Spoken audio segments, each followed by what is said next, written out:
Welcome, everyone.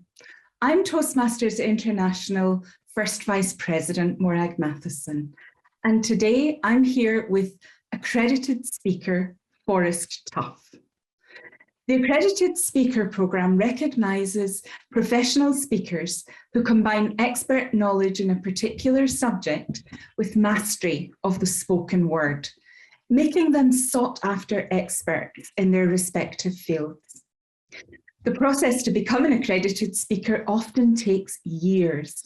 At level 1 of the programme, Toastmasters members submit a detailed application and video presentation to be reviewed by a panel of expert judges. Those who pass level 1 are invited to present for a live audience and panel of judges at the Toastmasters International Convention. This year, Forrest Tough presented live at the virtual convention and became our newest accredited speaker. Congratulations, Forrest, and welcome today, where we're going to learn more about your experience on this journey. Forrest, congratulations on earning this prestigious designation. Please share with us how you felt when you learned that you were the newest accredited speaker. Good morning to you, Toastmaster Matheson, and thank you so much for that question. I have to be honest with you, I was absolutely elated when I found out that I was the newest accredited speaker.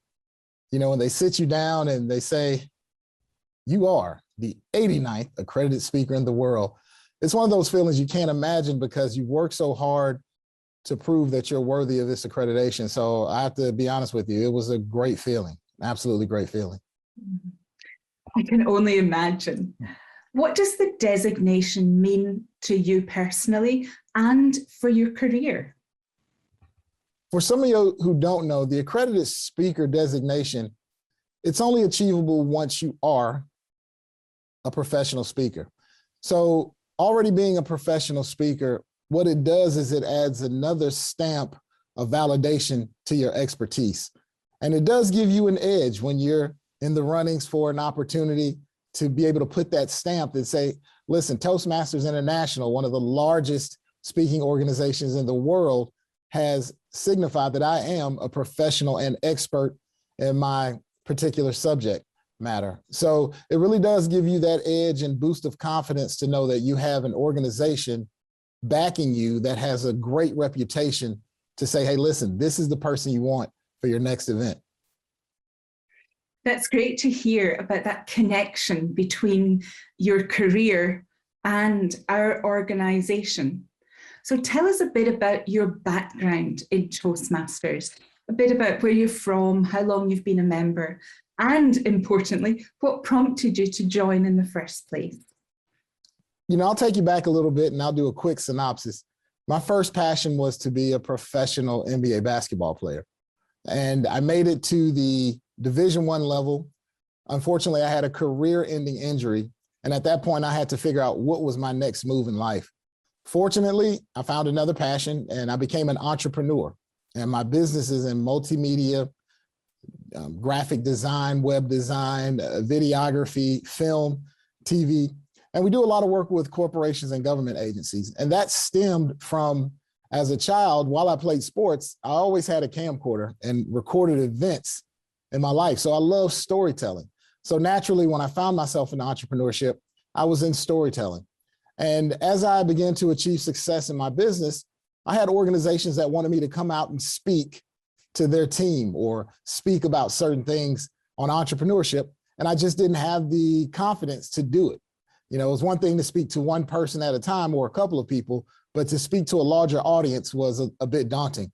So when I joined Toastmasters in October of 2016, it's actually 5 years now that I've been a Toastmaster, I started my journey knowing that I wanted to be a professional speaker. So I charted my course knowing I wanted to achieve DTM, but accredited speaker was my final destination. So I started out booking jobs early. As I learned to progress, I just jumped into the field of public speaking. So the accredited speaker for me was a goal that I knew I wanted based upon my expertise as an entrepreneur. And so as I progressed through the phases and even through COVID-19, I said, nothing's going to stop me from trying to achieve this designation. And fortunately, I was able to.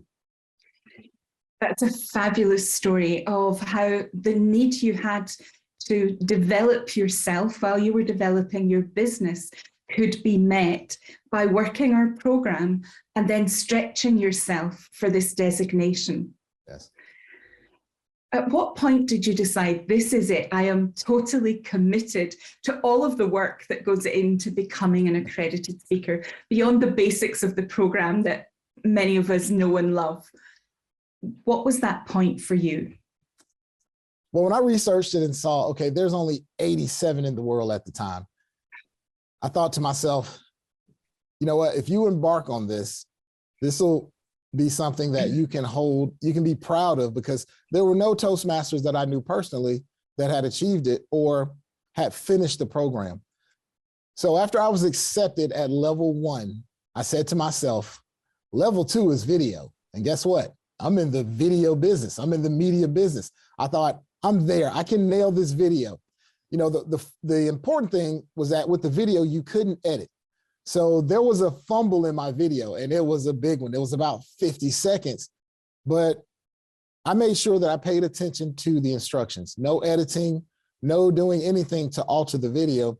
And so for that, I felt this is going to show how you can recover as a speaker, because these are real instances. So you can show these judges right now that it's not just about the video, but it's about how you handle an obstacle in an event where you're being a paid speaker. So for me, when I reached level 1 and they told, hey, listen, level 2 is a video, and after that, you get to speak international. I think once I passed level 1, I was truly excited, and I just knew, listen, I'm going for it. So that was it for me. That was the one time that I said, I'm going to go all the way with this. Mm-hmm. Let's hear a little bit about your journey to that point.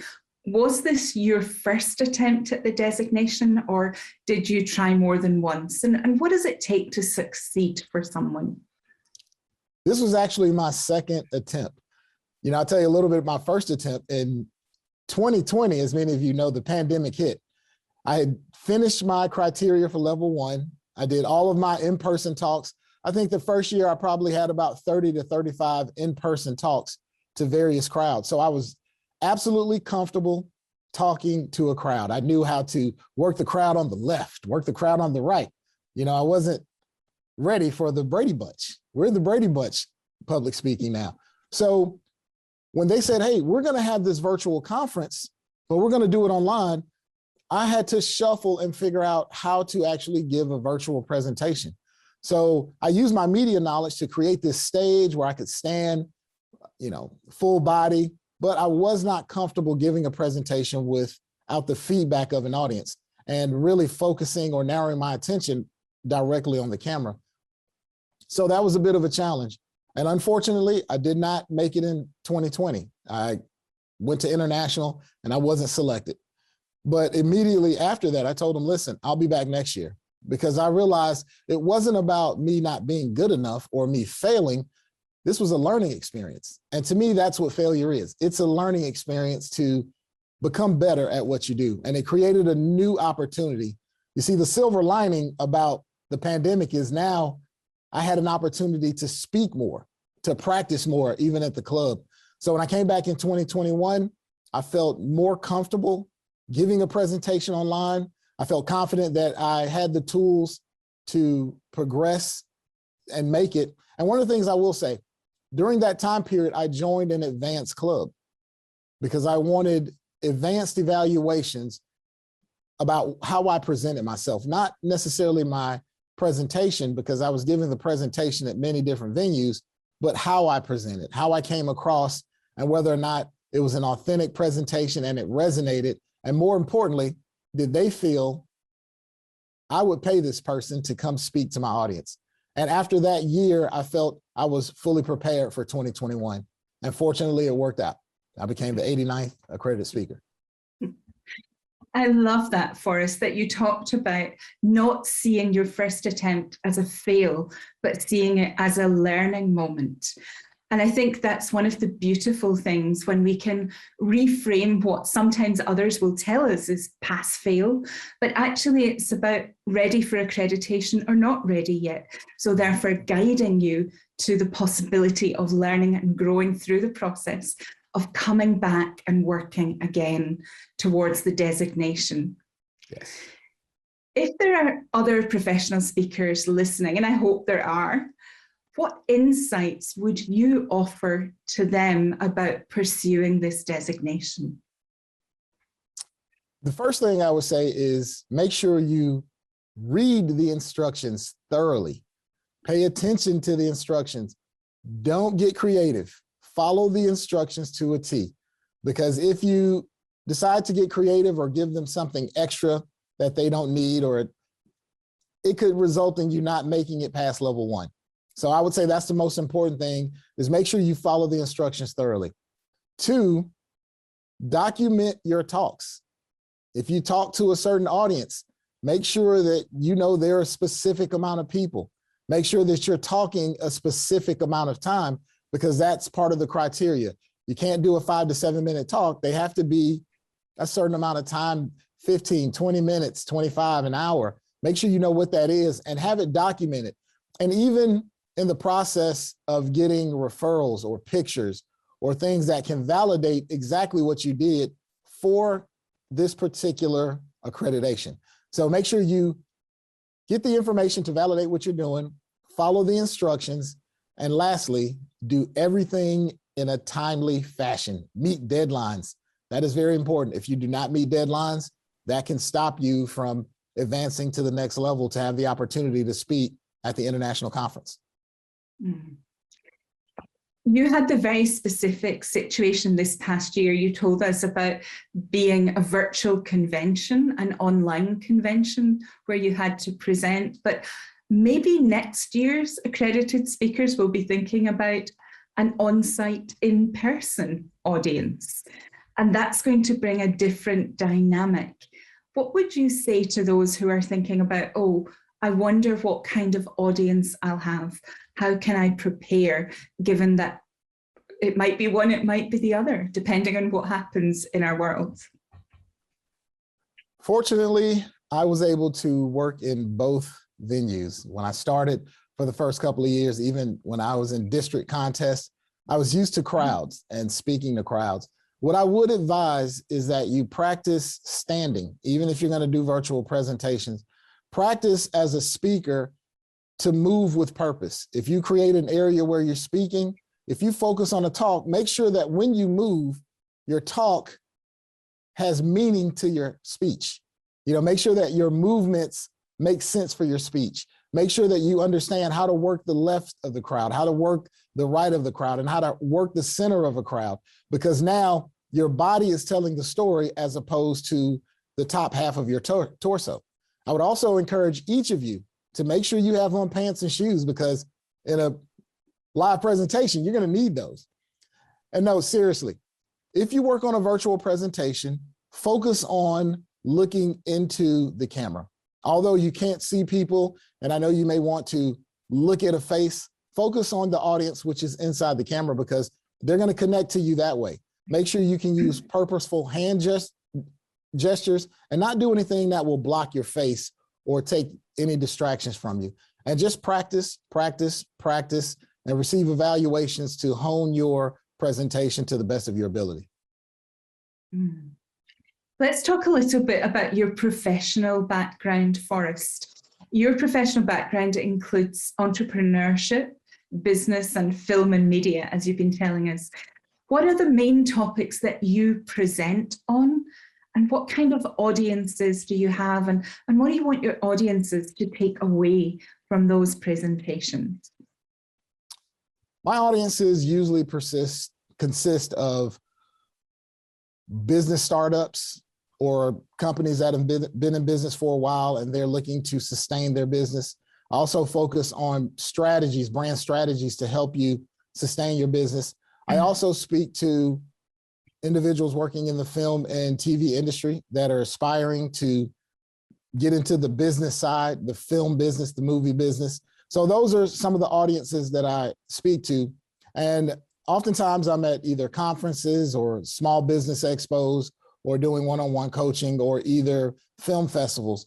One thing that I would want them to take away is when you have a brand for your business, do your best to own that brand. A brand is only as viable as people can say, listen, if this is your brand, own it. And I'll give you an example. In the film industry, I trademarked the term filmpreneur. That is a person that is creative and also business savvy. In order to monetize that, because I'm in the business of making money, that's why I wanted to become an accredited speaker. That's why I have a for-profit business. I like to make money, and in that, I have to own my material so that I can create things that I can monetize. So I would advise anyone who's in business to make sure that your brand is solidified. Own that brand and also learn how to market it correctly so that you can make money in order to continue to provide services for those who need it. That sounds like really great advice, Forrest. We've heard about Toastmasters. We've heard a little bit about your business. Let's talk something about your life outside Toastmasters and outside of your profession and business. I understand you've been widely recognized as a servant leader for proactive dedication to community service activities. Can you tell us a little bit about that and why it's so important to you? I think it started early on. My family is in ministry, and at the age of 8, I was on missions trips. I was helping at shelters. I understood what it meant to give to other people. I saw the importance of giving back. And so when I started a business, fast forward starting a business, that was something that always stuck with me. I enjoy making money, as many might do, but I also understand the importance of giving to others, leveling the playing field of your mentality is what I call it. I like to make sure that I'm not just in a take mode, that I can also be empathetic to individuals that may need. And so I dedicated not only my business and also my personal time to helping others, and to not just helping others with, food and my time, which is very important, but also with my finances. And as I was blessed to make more money, I felt that there were nonprofit organizations doing things in the community that I felt we could give money to. And so we started a Pay It Forward program back in 2014, where we award a grant to nonprofits that are doing things in the local community. And that's been very fulfilling and successful to see organizations that have programs that they'd like to give to the community, and they just need funds. Maybe it's $500 or $2,000, but it makes the world of them being able to enable programs, especially when I don't have a nonprofit organization that actually does that. So that's something that's been dear to me. And even in my business and with my team members, I always, stress the importance of helping, giving back, because it does wonders for your mindset and how you look at customers and how you treat them ethically. So for me, that is where it started from. It started early on, something with my parents, and it's just stayed with me into my adulthood. That's great. And how do your speaking skills strengthen your dedication and your work in community service? Well, it's interesting. The more you speak and the more you practice on talking, you find that you're able to connect with different audiences. And that's the most important thing for me, is knowing how to connect with people. I'm in the business of people, in business, in film, in storytelling. I'm in the business of connecting with people. And oftentimes you don't have to have the same background in order to connect, but there is a human nature that people have, a human experience that we all have. And if you can tap into that, you can connect with anybody. And I've seen that now as a speaker. I've been able to speak in China, Ecuador, different places around the globe, and have this human connection with individuals. And I know that as a speaker, that has opened that door that I might not have found had I not chose to engage on this path to become a speaker. So for me, that's the importance of speaking, is learning how to listen to individuals so you can hear their needs and communicate with them on the things that matter the most. Fantastic. What a great thought to close out our time together today, that we are in the people business, because in Toastmasters too, Our brand promise is all about empowering people to become better communicators and leaders through the development of their professional and personal development. Thank you all so much for joining us today. And thank you, Forrest, for sharing your experience with us and sharing some nuggets and insights into the world of accredited speaking and you in that world.